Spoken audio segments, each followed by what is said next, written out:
I will say this for Janet Yellen. Even though I disagree with the woman and she's horrid, at least you could just resume-wise justify why she's currently the Treasury Secretary. You know, there's all that experience there. That same thing doesn't apply to the Rear Admiral, Mayor Pete. Here he is. To work with your contractors, to work with your community colleges on building a workforce that reflects the community. We have heard way too many stories from generations past of infrastructure where you got a neighborhood, often a neighborhood of color, that finally sees the project come to them, but everyone in the hard hats on that project looking like, doing the good paying jobs, don't look like they came from anywhere near the neighborhood. Right. You can build community wealth that will help close wealth gaps in this country if we can tear down those barriers. But that happens at the delivery level.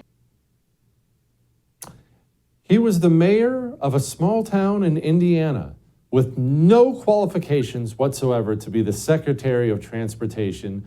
And yet there he sits, Secretary of Transportation, stressing because there aren't enough black flaggers on the construction crew. This is what a late stage republic looks like, Carol. It sure is. And the thing that's really crazy about him is it's not even like he's tried things and failed. He just hasn't done anything. He's like the kid in the group project who doesn't show up all year, and then, you hand in the paper and he still wants credit and wants to get the A because everybody else did the work. I mean, think about it. We passed something that was called an infrastructure bill. Now, you and I, Jesse, know that it wasn't really an infrastructure bill, but it was at least called that, and it had $1 trillion price tag. So you would think he would have something to work with. But if you look at what he has not done in East Palestine, with all the supply chain issues we had, with the issues with the railroad, with the FAA, we had the biggest aviation shutdown since 9/11, and then the Southwest airline meltdown. All of these things are under his purview, and there isn't one specific change or thing that he has done that you could point to say, okay, well, at least I can see where he's going with this. He's literally done nothing other than take personal time, as far as I can tell. Carol, it's obviously not something new, politicians handing out important positions to their friends. This is as old as time.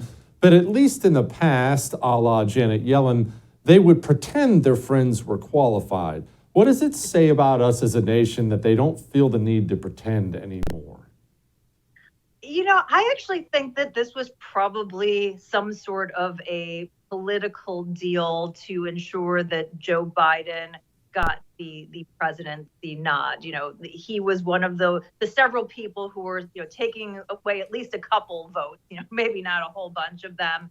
And my guess is some sort of backroom deal was cut and said, hey, you look like a politician. You sound kind of like Jamie Dutton from Yellowstone, although not as smart and cutting. But maybe we can trick the American people into thinking that you're a thing. But it's just not your time. If you step aside, we'll give you a cabinet position. That will give you the quote unquote credibility in the resume, and then you can move on from there. So again, not my, I wasn't in on any of these conversations, but if I had to guess on the way that it went down, it was probably something like that. Political favors instead of competency.